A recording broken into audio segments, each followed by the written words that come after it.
In the rolling hills of southeastern Ohio, where the Hocking River winds through forgotten valleys, stands a weathered stone marker that most locals avoid after dark.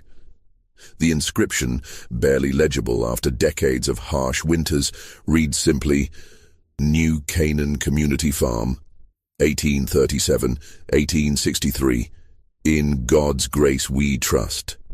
What it doesn't mention is the 234 souls who died on that land, or why the Coleman family barn still echoes with sounds that have no earthly source on windless nights. For over a century and a half, the descendants of Athens County have kept this story buried, speaking of it only in whispers passed down through generations. Tonight, for the first time, the complete truth about Elder Daniel Coleman and his family's 26-year reign of terror will be revealed. A truth so disturbing that it challenges everything we thought we knew about faith, family, and the American frontier. Before we continue with the story of the Coleman family and their community that promised salvation but delivered only suffering, I need to know, are you one of the brave souls who can handle the darkest chapters of American history? This channel isn't for everyone, only for those who dare to uncover the truth that others fear to speak. If you're ready to join our brotherhood of mystery seekers, hit that subscribe button now and tell me in the comments what state you're listening from, because what happened in Ohio could have happened anywhere in frontier America. Let's discover together what lurks beneath the surface of our nation's forgotten past. The year was 1837, and America was hungry for salvation. The Second Great Awakening had swept across the frontier like wildfire, leaving countless souls searching for a more perfect union with the divine. Athens County, Ohio, in the winter of 1837, was a land caught between civilization and wilderness. The Ohio River trade routes had brought prosperity to some, but the rolling hills and dense forests still harbored secrets that daylight couldn't illuminate. Small farming communities dotted the landscape, connected by muddy roads that turned treacherous with the first frost. It was here, in a valley sheltered by ancient oak trees, that Elder Daniel Coleman first laid eyes on the 400 acres that would become his kingdom of horrors. Coleman was a striking figure, tall with piercing blue eyes and a voice that could make sinners weep and saints question their faith. At 42, he had already buried 2 wives and claimed to receive visions directly from the Almighty. His current wife, Sarah, whom he called Mother Sarah in public, was 20 years his junior, but carried herself with the stern authority of a woman twice her age. Their 3 children, 16-year-old Joshua, 14-year-old Rebecca, and 12-year-old Ezra, had been raised to view their father not just as a parent, but as God's chosen vessel on earth. The Coleman family had arrived in Athens County with a wagon full of gold coins, claiming to be fleeing religious persecution in Pennsylvania. Daniel's story was compelling. He spoke of corrupt church leaders, of communities that had lost their way, of God's call to establish a new Eden where the faithful could live in perfect harmony. He had purchased the land with cash, an unusual transaction that raised eyebrows among the locals, but was quickly forgotten when Daniel began offering employment to anyone willing to work his fields. The property itself seemed almost too perfect for Coleman's purposes. The main house, a 2-story brick structure with thick walls and small windows, sat on a hill overlooking the valley. Below, the land stretched in all directions, fertile fields for crops, dense woodlands for lumber, and a clear stream that provided fresh water year-round. Most importantly, the property was isolated, surrounded by miles of forest that would muffle any sounds that might disturb the neighboring farms. Within months of his arrival, Daniel Coleman had begun advertising in newspapers across Ohio, Pennsylvania, and Virginia. His message was simple but compelling. Join the New Canaan Community Farm, where Christian families live in perfect harmony with God's will. No worldly possessions required, only faith, willing hands, and a desire to serve the Lord. The advertisements promised communal living, shared prosperity, and most appealing of all, guaranteed salvation for those who proved themselves worthy. The first families began arriving in the spring of 1838. The Hendersons came from a failing farm in Pennsylvania, bringing their 4 children and everything they owned in a single wagon. The Millers followed 2 weeks later, then the Washingtons, the Thompsons, and the Prices. Each family was greeted personally by Elder Coleman, who spoke with such conviction about God's plan for their community that even the most skeptical found themselves believing. What these families didn't know was that they were walking into a carefully constructed trap.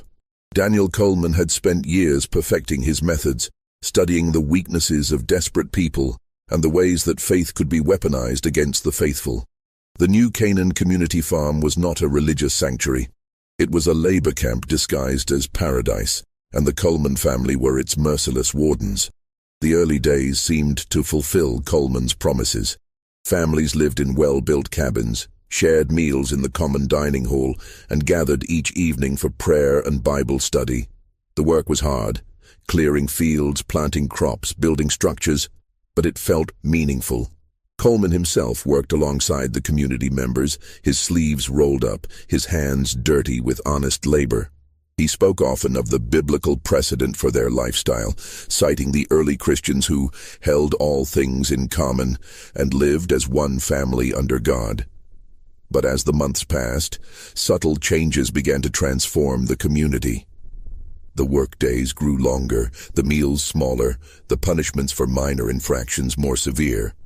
Coleman explained these changes as necessary steps toward spiritual purification. The flesh must be weakened, he would say, so that the spirit may grow strong. Those who questioned his methods were subjected to public confessions, forced to admit their spiritual weakness before the entire community. The first death came in the autumn of 1838, just 6 months after the community's founding. Thomas Henderson, the father who had brought his family from Pennsylvania with such hope, collapsed while clearing stumps from the north field.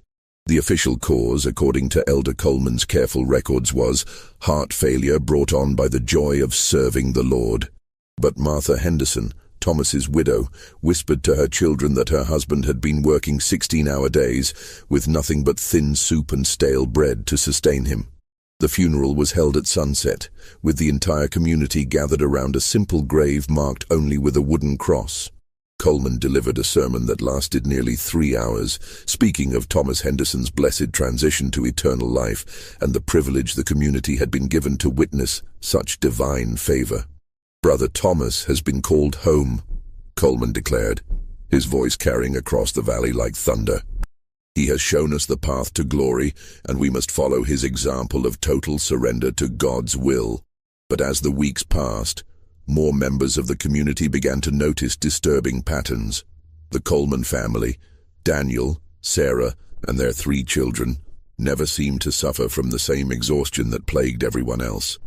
They ate their meals separately, in the main house, while the rest of the community gathered in the drafty common hall. Their clothes were always clean and well-mended, while the other families wore increasingly ragged garments that were never replaced. Most troubling of all were the nighttime sounds that began to echo from the main house. Community members sleeping in the nearest cabins reported hearing what sounded like laughter, music, and the clinking of fine china, sounds that seemed impossible given the austere lifestyle Coleman preached. When questioned about these reports, Coleman would fix the inquirer with his piercing blue eyes and speak of the spiritual rewards that came to those who had fully surrendered their earthly desires. The second death came in December, when Mary Washington, a young mother of 3, was found frozen in her bed. The cabin she shared with her family had run out of firewood 2 days earlier, and their request for more had been denied by Joshua Coleman, who managed the community's supplies. "Sister Mary has been taken by the Lord's mercy," Elder Coleman announced at her funeral. "She has been spared the trials that yet await us all." By the end of that first winter, 7 members of the new Canaan community had died. Each death was explained as divine providence. Each funeral became an opportunity for Coleman to reinforce his control over the survivors. The community members were forbidden from communicating with the outside world, their letters carefully censored by Rebecca Coleman, who claimed to be protecting them from worldly influences that might weaken their faith. But it was the discovery made by young Peter Miller that would reveal the true horror of what was happening at New Canaan. Peter was only 14, but he had been raised on a farm and knew the difference between natural death and something far more sinister. While cleaning the community's root cellar, he had found a collection of personal items, watches, jewelry, family Bibles, and photographs that had belonged to the deceased members.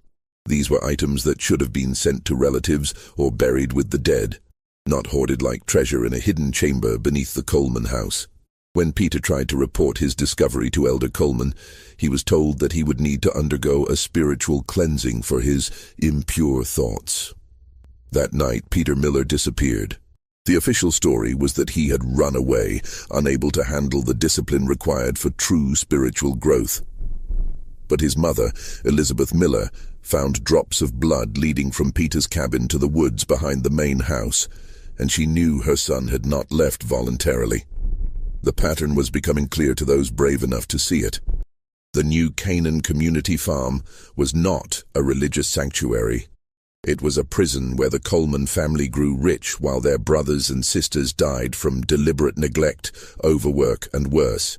But for those trapped within its boundaries, escape seemed impossible. The nearest town was 15 miles away through dangerous woods, and Coleman had convinced them that the outside world was filled with demons waiting to destroy their souls. As 1839 dawned, the survivors of that first brutal winter found themselves trapped in a routine of exhausting labor and spiritual manipulation that would define the next 24 years of their lives. The community had grown to over 200 souls, with new families arriving each spring drawn by Coleman's carefully crafted advertisements. But the death toll continued to mount, and those who had survived began to develop a haunted look that spoke of horrors beyond description. The Coleman family had established a rigid hierarchy within the community. Elder Daniel remained the unquestioned leader, his word treated as divine law. Mother Sarah oversaw the women's work, managing the kitchen's laundry and childcare with an iron fist that left permanent marks on those who dared to question her authority. Joshua Coleman, now 17 and growing into his father's image, controlled the community's supplies and work assignments. Rebecca, 15 and beautiful in the way that draws dangerous attention, served as her father's secretary and enforcer, while young Ezra, only 13 but already showing signs of the family's cruel nature, was being groomed to take over the community's expanding operations. The main house had been expanded twice, with new wings added to accommodate the Coleman family's growing wealth and power. The original structure now served as their private quarters, while the additions housed Coleman's office, a room where community members were brought for private counseling that often left them broken and terrified. The basement had been converted into a series of chambers that the Colemans claimed were for food storage, but the community members whispered that sounds of suffering echoed from below ground on certain nights. The work routine was designed to break both body and spirit. Community members were awakened at 4 a.m. with the ringing of a bell that Sarah Coleman controlled from her bedroom window. By 4:30 they were expected to be at their assigned tasks, men in the fields or workshops, women in the kitchens or laundry, children as young as 8 helping with whatever work their small hands could manage. The only break came at noon, when they were allowed 30 minutes to eat a meager meal of watery soup and hard bread.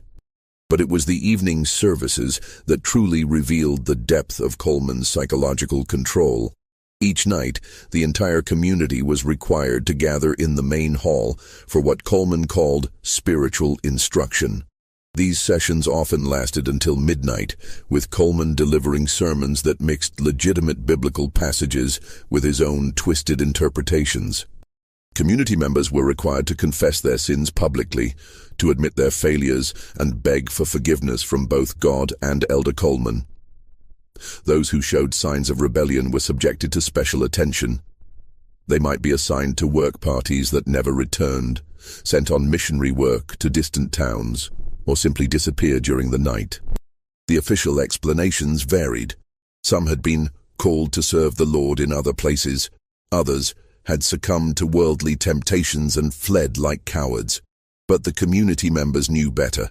They had learned to recognize the signs that preceded these disappearances: the private meetings with Coleman, the sudden assignment to isolated work details, the way the person's name would be mentioned with increasing frequency during the evening services.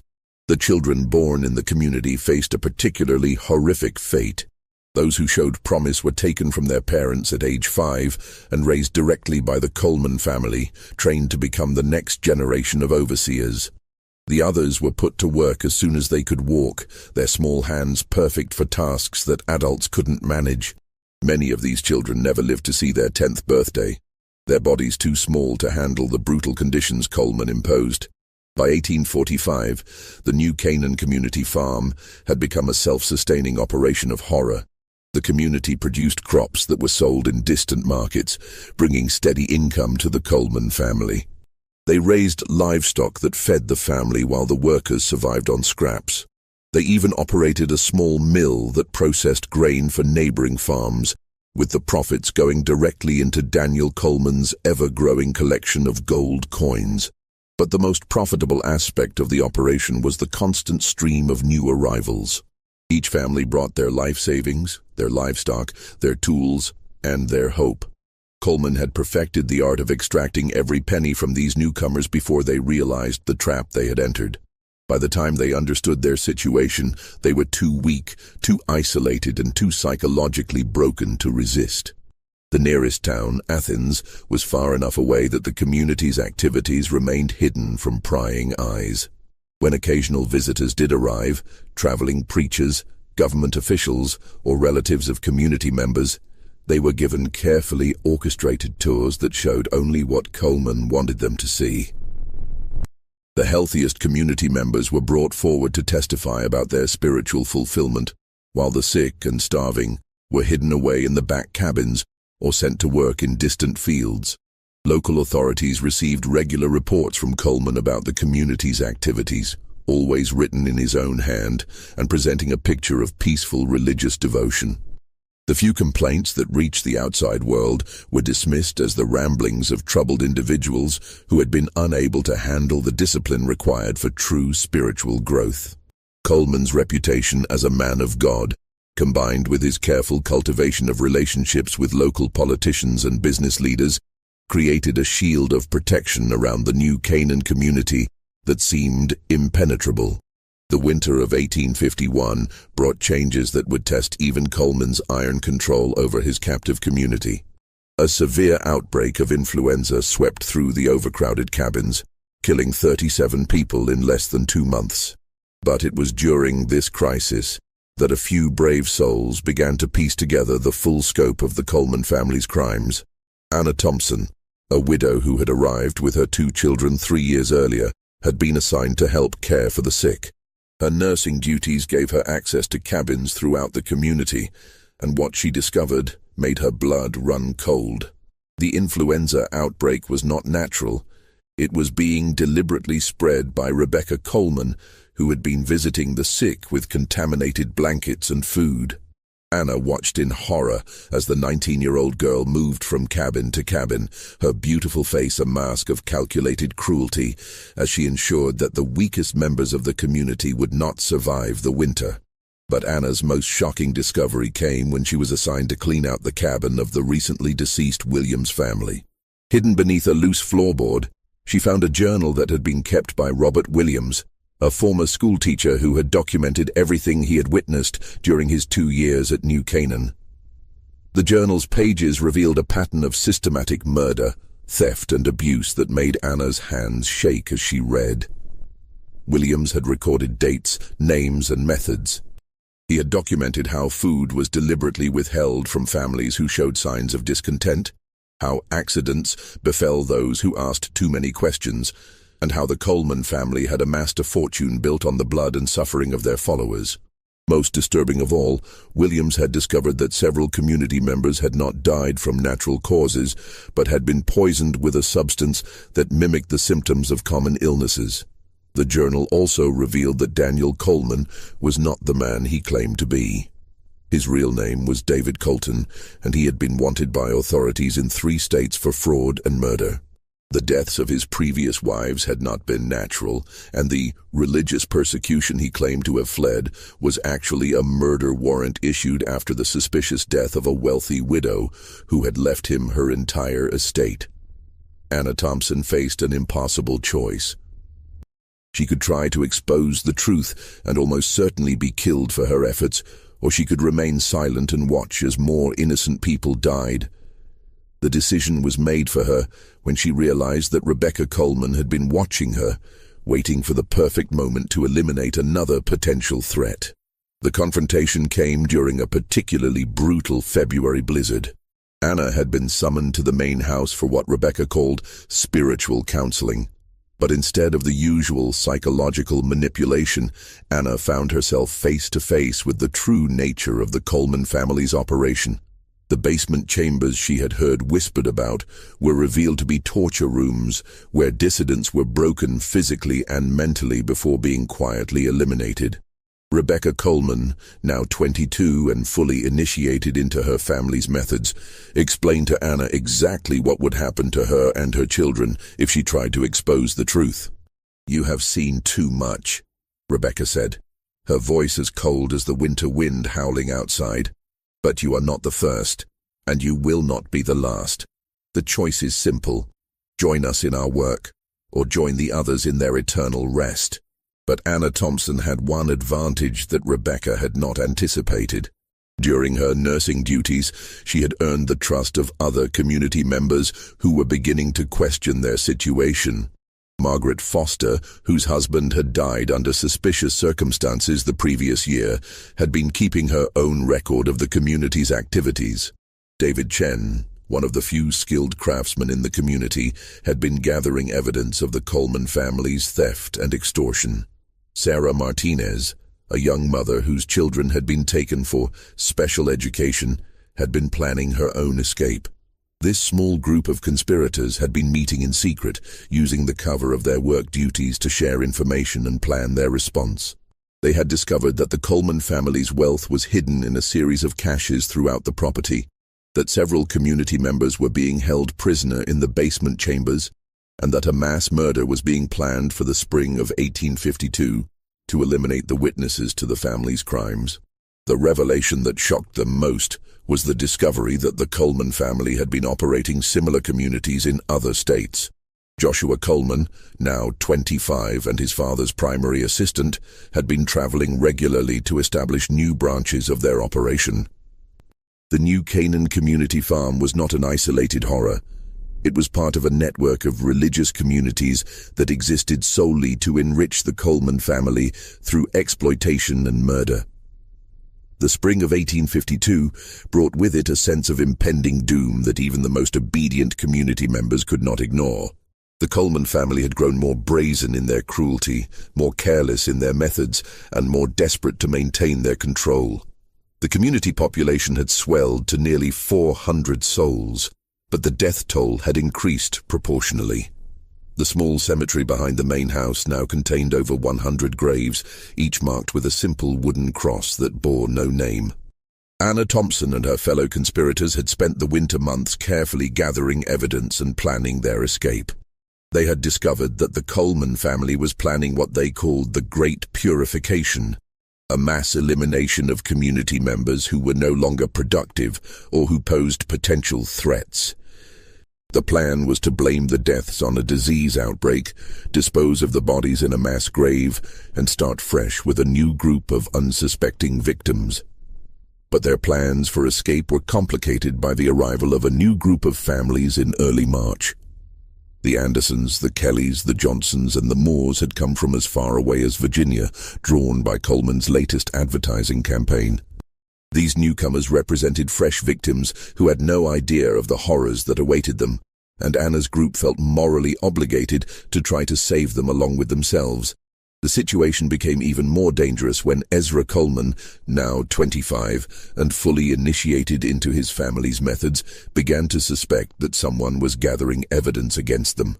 He had always been the most unstable member of the family, prone to violent outbursts and paranoid delusions. His suspicions fell first on Anna Thompson, whose nursing duties had given her access to too much information, and then on the other members of her secret group.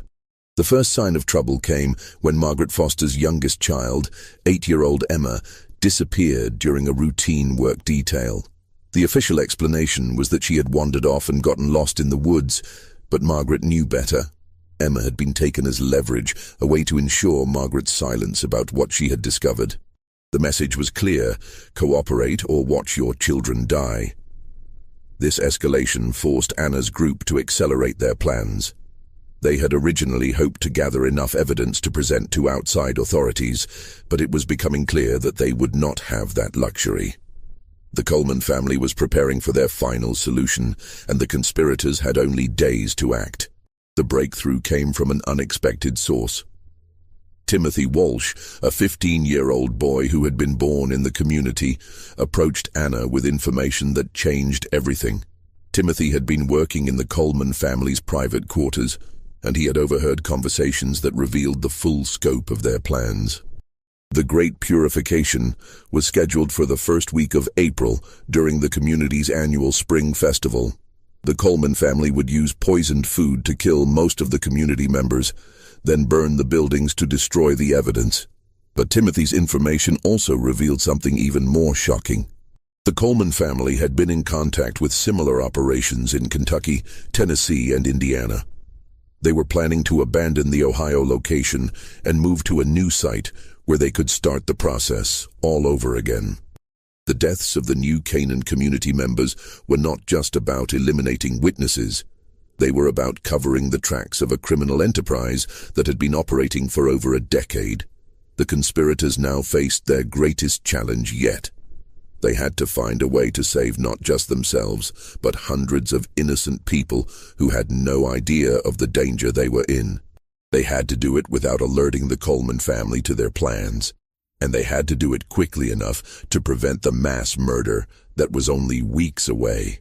The solution came from David Chen, whose carpentry skills had given him detailed knowledge of the community's layout and the Coleman family's security measures.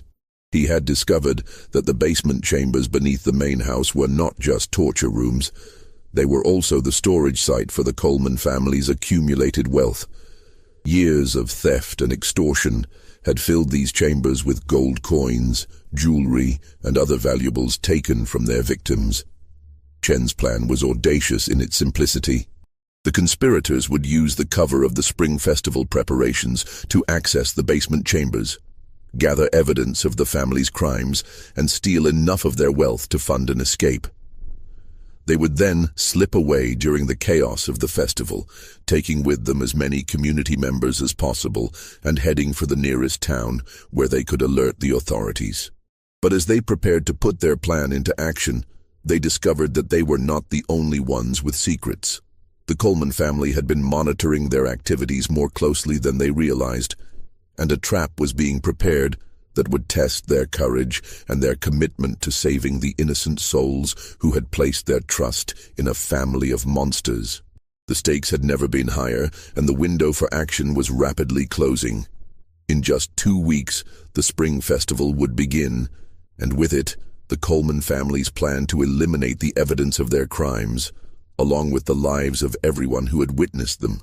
The question was no longer whether the conspirators could escape. It was whether they could save anyone else in the process. The night of April 5, 1852, would be remembered as the longest night in the history of Athens County.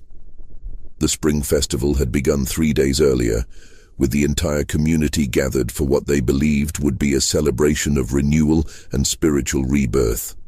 But as the sun set on that cold April evening, Anna Thompson and her fellow conspirators knew that they were about to face the greatest test of their lives. The Coleman family had been behaving strangely all week. Daniel Coleman's usual commanding presence seemed forced, his sermons more desperate than inspiring.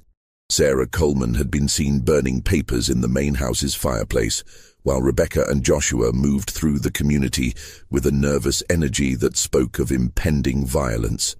Most troubling of all, Ezra Coleman had been seen sharpening knives in the family's private workshop, his eyes holding the wild gleam of a man who had finally been given permission to indulge his darkest impulses. The festival's final feast was scheduled for that evening, with the entire community gathering in the main hall for what Coleman had promised would be a transformative experience. But Anna and her conspirators knew that this feast would be the vehicle for the mass poisoning that would eliminate most of the community members. They had spent the day making final preparations, gathering supplies, and positioning themselves to act when the moment came. The plan was set into motion at sunset. While the community members filed into the main hall for the feast, Anna Thompson and David Chen slipped away to the basement chambers beneath the Coleman house. Their mission was to gather evidence of the family's crimes and steal enough of their wealth to fund an escape for the survivors. Meanwhile, Margaret Foster and Sarah Martinez positioned themselves near the exits, ready to guide community members to safety when the alarm was raised. The basement chambers were even more horrifying than Anna had imagined. The walls were lined with wooden crates filled with personal belongings taken from the dead: wedding rings, family photographs, children's toys, and other mementos of lives cut short. In the center of the largest chamber sat a massive iron safe, its door standing open to reveal stacks of gold coins and jewelry that represented the life savings of hundreds of victims. But it was the discovery in the final chamber that truly revealed the depth of the Coleman family's evil. Here, in a room lit by flickering candles, Anna found detailed records of every person who had ever entered the new Canaan community. Each entry included their name, their family members, their possessions, and the method by which they had been eliminated. The records went back 15 years and covered not just the Ohio location, but similar operations in Pennsylvania, Virginia, and Kentucky. The most shocking revelation was the discovery that the Coleman family had been selling some of their victims into slavery. Young women and children who had shown signs of resistance were not killed. They were drugged, loaded onto wagons, and transported to buyers in the Deep South. The records showed that over 60 people had been sold in this manner, their families told that they had died from various illnesses. But as Anna and David gathered the evidence, they realized that they had walked into a trap. The basement chambers were not just storage rooms, they were also a prison. The sound of footsteps on the stairs above them was followed by the grinding of metal as the heavy door at the top of the stairs was locked from the outside. They were trapped, and somewhere above them, the mass murder of their friends and neighbors was about to begin. The feast in the main hall had begun with Coleman's longest sermon yet, a rambling discourse about the necessity of sacrifice and the purification of the faithful. But as the evening progressed, the community members began to notice that something was wrong. The food tasted strange, bitter with an aftertaste that lingered long after each bite. Some people began to feel dizzy, others complained of stomach pains, and a few of the older members started to collapse. It was Timothy Walsh who first raised the alarm. The 15-year-old had been watching from the kitchen, and he had seen Rebecca Coleman adding a white powder to the serving pots. His shouts of, "Poison, they're poisoning us," cut through the hall like a knife, causing panic among the community members who were still conscious enough to understand what was happening. The Coleman family's response was swift and brutal. Joshua Coleman produced a rifle from behind the speaker's podium, while Ezra Coleman blocked the main exit with a heavy wooden bar. Sarah Coleman moved through the crowd with a butcher knife, cutting down anyone who tried to resist. But the family had underestimated the survival instincts of people who had been pushed beyond their breaking point. Margaret Foster and Sarah Martinez, positioned near the side exits, began helping people escape through the windows and rear doors. Despite the poison beginning to take effect, many of the community members fought back with the desperate strength of people who had nothing left to lose. The peaceful religious community erupted into a battlefield as victims became fighters and the Coleman family's carefully constructed world began to collapse. In the basement chambers, Anna Thompson and David Chen could hear the chaos erupting above them. The sound of gunshots, screams, and breaking furniture filtered down through the floorboards as they desperately searched for another way out. Their salvation came in the form of a forgotten coal chute that connected the basement to the outside. It was a narrow passage, barely wide enough for a person to squeeze through, but it offered their only hope of escape. As Anna and David emerged from the coal chute into the cold April night, they could see the main hall engulfed in flames. The Coleman family had set fire to the building, hoping to destroy the evidence of their crimes, along with any witnesses who might have survived the poisoning. But their plan was failing. People were streaming out of the burning building, some carrying wounded friends, others helping children to safety. The battle for the new Canaan Community Farm had begun, and for the first time in 15 years, the Coleman family was not in control of the situation. The question now was whether enough people would survive to tell the world what had happened in that isolated valley, or whether the Coleman family would succeed in eliminating the evidence of their crimes along with the lives of everyone who had witnessed them. The night was far from over, and the final confrontation between the innocent and the evil was about to begin. The fire that consumed the main hall of the new Canaan Community Farm could be seen from miles away, a beacon of destruction that drew the attention of neighboring farms and eventually the authorities from Athens. By dawn on April 6, 1852, the carefully constructed world of the Coleman family lay in ruins, but the cost of its destruction would haunt the survivors for the rest of their lives. Of the nearly 400 people who had lived in the community, only 87 survived that terrible night. The poison that Rebecca Coleman had added to the feast proved to be arsenic, a slow-acting but deadly substance that gave its victims hours of agony before death. Many who escaped the burning hall died in the surrounding woods, their bodies found days later by search parties. Others succumbed to their injuries in the makeshift hospitals that were established in nearby farms. The Coleman family's fate was as brutal as their crimes. Daniel Coleman, the man who had called himself a prophet of God, was found dead in his private office, apparently killed by a group of community members who had cornered him there. His body showed signs of severe beating, and his famous piercing blue eyes had been gouged out by someone who wanted to ensure he would never again use his hypnotic gaze to manipulate the innocent. Sarah Coleman died in the fire that consumed the main hall, trapped when a burning beam fell across her path as she tried to escape with a bag of gold coins. Her body was found clutching the wealth she had accumulated through the suffering of others. The coins melted and fused to her flesh by the intense heat. Joshua Coleman attempted to flee on horseback, but was caught by a group of survivors led by Margaret Foster. His trial and execution became a sensation that drew crowds from across Ohio, as witness after witness testified to the horrors they had endured. He died unrepentant, claiming until the end that he had been doing God's work. Rebecca Coleman's fate was perhaps the most fitting. The beautiful young woman who had spread disease and death throughout the community was found alive, but severely burned in the ruins of the main hall. She survived long enough to confess to authorities, revealing the full scope of her family's crimes and the locations of their other operations. She died in a Cincinnati hospital 3 weeks later, her last words reportedly being a plea for forgiveness that came 15 years too late. Only Ezra Coleman managed to escape the destruction of the new Canaan Community Farm. He was seen fleeing on foot into the woods during the chaos of the fire, and despite extensive searches, his body was never found. Some believed he had died in the wilderness, but others claimed to have seen him in distant towns, always moving, always looking over his shoulder, haunted by the ghosts of his family's victims.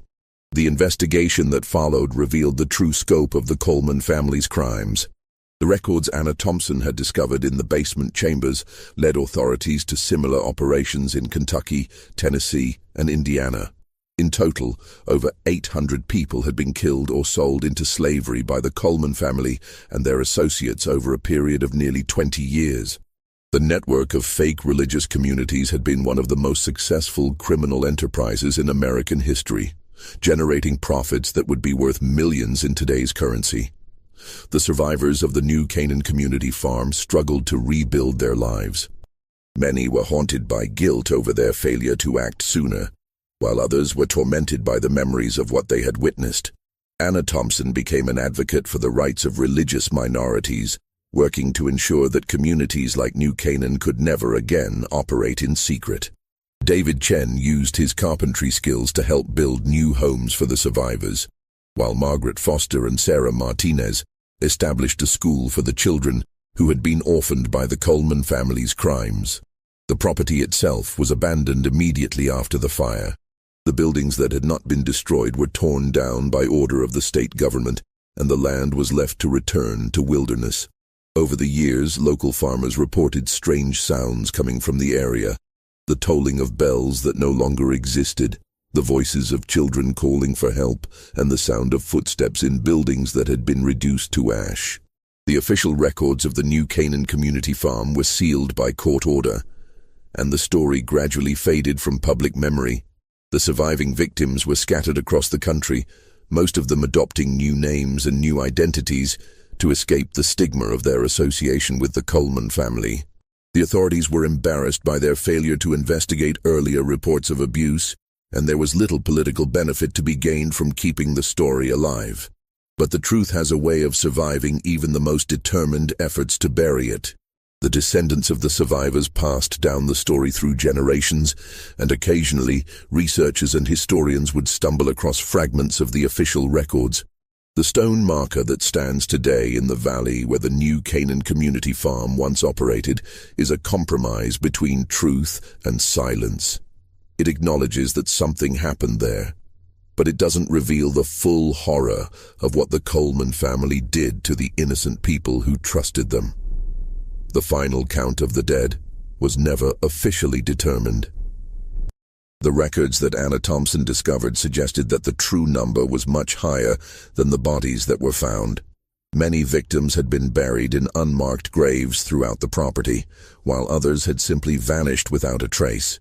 The Coleman family had been meticulous in their record-keeping when it came to tracking their wealth, but they had been deliberately vague about the disposal of their victims. In the decades that followed, the story of the New Canaan Community Farm became a cautionary tale whispered in churches across Ohio and beyond. Parents used it to warn their children about the dangers of blind faith, while preachers cited it as an example of how evil could disguise itself in religious clothing. But as the years passed, and the survivors died off, the story began to take on the characteristics of a legend rather than historical fact. The psychological impact of the Coleman family's crimes extended far beyond their immediate victims. The very idea that a religious community could be used as a cover for such systematic evil shook the faith of thousands of Americans who had trusted in the goodness of their spiritual leaders. The Second Great Awakening, which had brought so much hope and renewal to the American frontier, was forever tainted by the knowledge of what had happened in that isolated valley in southeastern Ohio. Perhaps the most disturbing aspect of the entire affair was how easily the Coleman family had been able to operate for so long without detection. They had exploited the isolation of frontier life, the desperation of families seeking a better future, and the reluctance of authorities to interfere in religious matters. Their success was a testament to the vulnerability of people in crisis and the dangerous power that could be wielded by those willing to exploit faith for personal gain. The legacy of the New Canaan Community Farm can be seen in the increased scrutiny that religious communities faced in the years following its exposure. Laws were passed requiring regular inspections of communal settlements, and authorities became more responsive to reports of abuse and exploitation. But the fundamental vulnerabilities that the Coleman family had exploited, poverty, desperation, and the human need for hope, remained as present in American society as they had been in 1837. Timothy Walsh, the brave 15-year-old who had raised the first alarm about the poisoning, survived the massacre and went on to become a minister himself. But his sermons were always marked by a deep awareness of the darkness that could lurk within the human heart, and he spent his life working to ensure that the lessons of New Canaan would not be forgotten. In his final sermon, delivered shortly before his death in 1903, he spoke words that still echo in the churches of southeastern Ohio. Evil does not always announce itself with horns and pitchforks.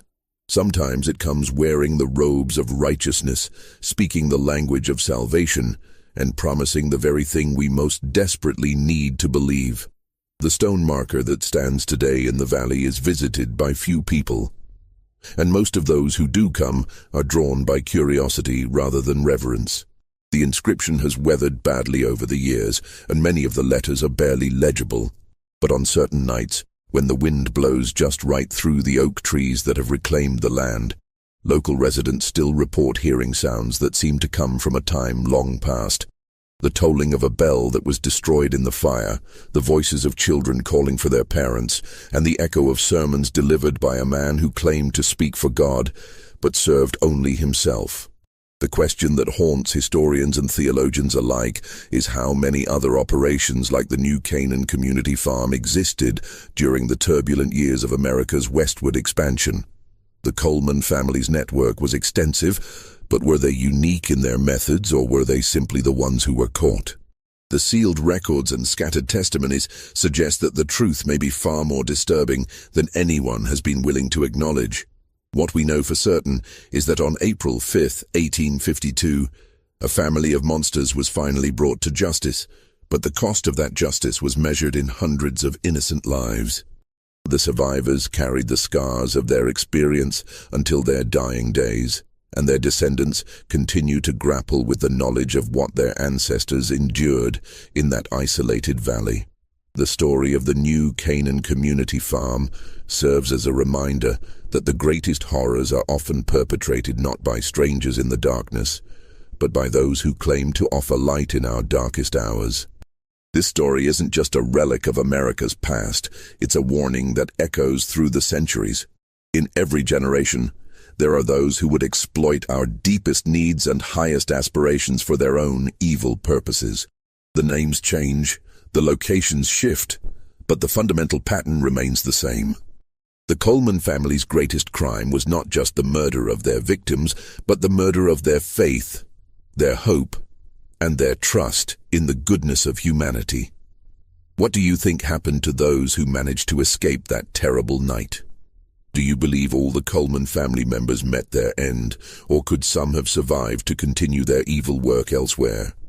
The official records may be sealed, but the questions remain as haunting today as they were over a century and a half ago.